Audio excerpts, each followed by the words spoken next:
Hey everyone, it's Rick Carson, and today we're not at Make Believe Studios, but we are in Nashville, Tennessee, with one of the hardest working men in music industry, from what I've heard.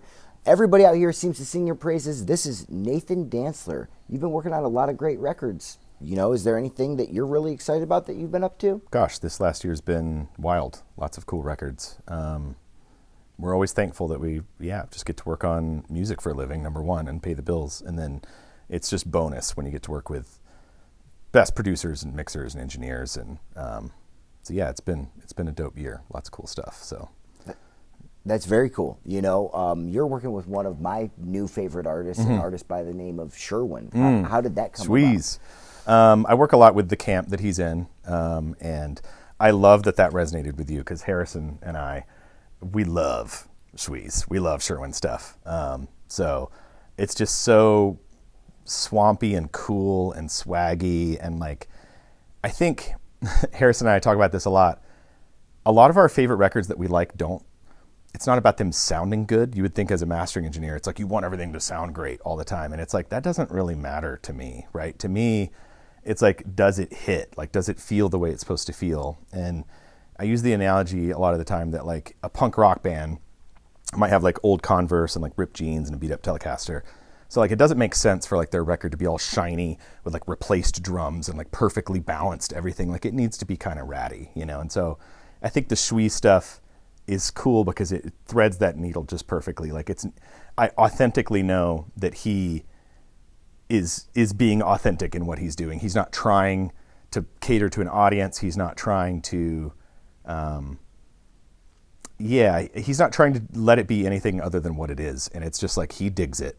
And he hopes you dig it too. That's what it feels like, It does feel that way, and you're right. I mean, it feels great, and that's something that I can say about all of the work that I've listened to that you've had a hand in. It feels really good to listen to your work, and from the brief conversations that we've had today, I could tell that there's a lot of care that goes into that.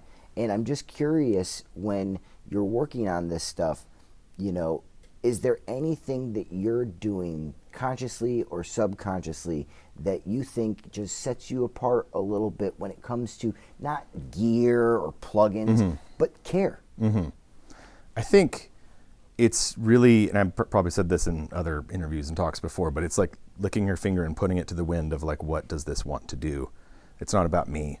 It's about what does the song want? What is it? Where does it want to go? What does it want to do? And so sometimes that's making it sound worse because it's cooler, Sometimes it's distorting something or making it more mono or making a certain frequency poke. And sometimes it's getting completely out of the way. Some of my favorite masters we've done have zero EQ, and there's all we did was there's a mouth click. Let's fix that and fix the true peak level. And that's it.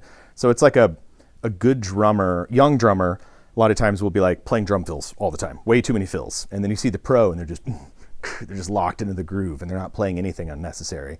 So I think that for me, it's knowing when do you dig in hard and when do you get out of the way, and it not feeling like my value is how much do I do to a song. It's just how much do I respect it. And so respecting it means knowing when to do a lot and knowing when to not do much, I think you're absolutely correct. And I think that that's a lesson that, it usually takes time for young engineers to learn. Well, it took time for me. 20 something years of doing it. So, and that's something that I've picked up, from all of our Nashville videos that'll be coming out. You are the one person that I've never had the chance to speak to or meet. We met today in this room, but I was asked what I was excited about, and who I was excited to see. And I was telling people that I was excited to meet you, because I already knew them. So, getting introduced to you and bringing up your name in these conversations, everyone had nothing but glowing and positive things to say. And a lot of them commented on your work ethic, how, they believe that you are one of the hardest working dudes doing this. And, I got told stories about how, not only you'll master for 12 hours a day and you're here working, as much as you possibly can be, but I heard stories about you've been selling gear back in the day and whatever you could do to continue on this journey, right? Yeah, I mean, if selling gear would have been a one or two, here's a little side hustle. But yeah, I mean, I've always been so dedicated to this since I was in high school, record making, and I've just been in love with it that whatever you have to do to keep doing that, you know? So, yeah, I mean, early, this is probably too long of a story for this, but I remember when I was working at a recording studio, it was a big recording studio in Nashville, I would work nighttime, like the graveyard shift as like an intern. And then I would go hit all the pawn shops in this one area early in the morning. And this is like before eBay. And so people would like, for their drug habit or whatever, pawn like Pro Tools TDM systems and different stuff. And so I would see them and I would put like $10 down on layaway, take a picture, go home, list it on eBay, sell it, get the money, go back to the pawn shop, get it out of layaway, put it in the mailbox and mail it off to like make money on the side so that I could keep doing music, you know? So I've always had weird little creative things along the way. Fortunately, I haven't had to do that for, you know, a number of years now, so that's been great. But no, absolutely, but it's one of those things where, you know, myself included, I've bought and sold many gear, you know, pieces of gear. I still do that to this day, just because, to be honest, I think it's a little bit more or a little bit less volatile than something like Bitcoin. Yeah. You know, if you know it goes weird, I still have got a Gibson in my garage. Right. You know, but you know, to hear something like that, I think that that's inspiring to young engineers. You know, literally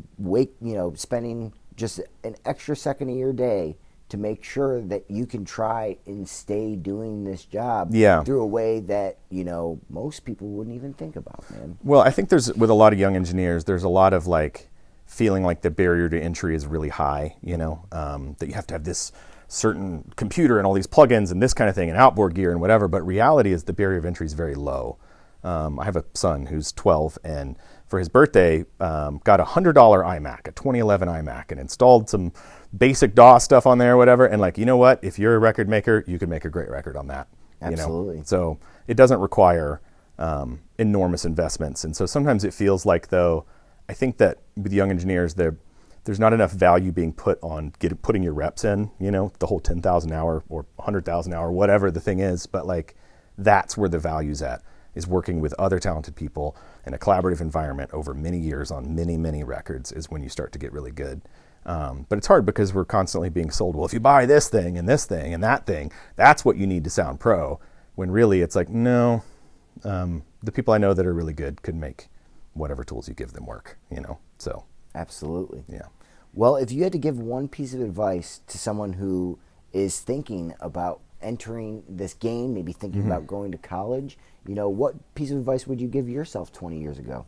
I think it's different for everybody. Some people, I think college is a good path. Others, it's not.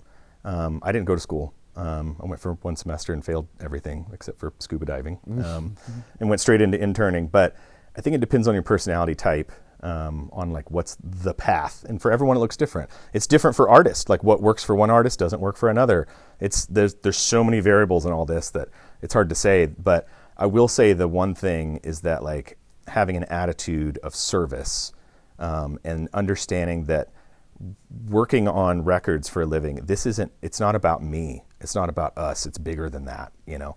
And so because of that, sometimes you have to kind of learn how to put your own stuff aside to really be able to honor what it is that you're working on and who you're working with, and understand that like in our end as mastering, we are here to serve the artist, the producer, the mixer, the A&R. And so it's no excuses, you know. Sometimes we'll be working on a high profile record and with zero notice, it'll be like, hey, we have this song, it's coming out on Spotify tonight or whatever. Can you master it? And it's like, yes. The answer is always yes. Yes, we will do it, you know. And so that doesn't mean there's not boundaries. Like we try to work like 9 to 5-ish, but flexible, because sometimes there are, big high level things that we've got to turn around ASAP. And so, but yeah, again, when it comes to the really big records and some of those things where the answer is always yes, you know. And so it's hard because I have noticed sometimes a lot of times younger people are like, well, I don't really want to do that right now. I don't feel like it. And it's like, if you want to, I was talking to another friend of mine today, another producer, and he was saying like, when you're at the top level, it's like being an NBA player. Like a lot of people want to be like, hey, I like basketball, I want to play that. But like, even if you can play basketball well, do you have the mental fortitude to do it? Do you have all the other boxes it takes to compete at that high level? And so I think once you get into that high level of competing, it's in mastering, it's almost nothing to do with what gear or monitoring you're using. You know, I'm sure that's a component, but there's all these other factors that play in on really being able to compete on a top level, from communication to work ethic to all those other things. They all matter, you know. Absolutely. Well, thank you so much for your time Yeah, today. of course. And we really appreciate, you letting us come out here and Yeah, check thank you out for your- everything you guys do. I'm a huge fan of what you guys are doing. So Thank you. Yeah, and for all you guys at home, check out the next one with Nathan where we go over every single plugin from that song you want to know about. Have a good day, guys. Thanks.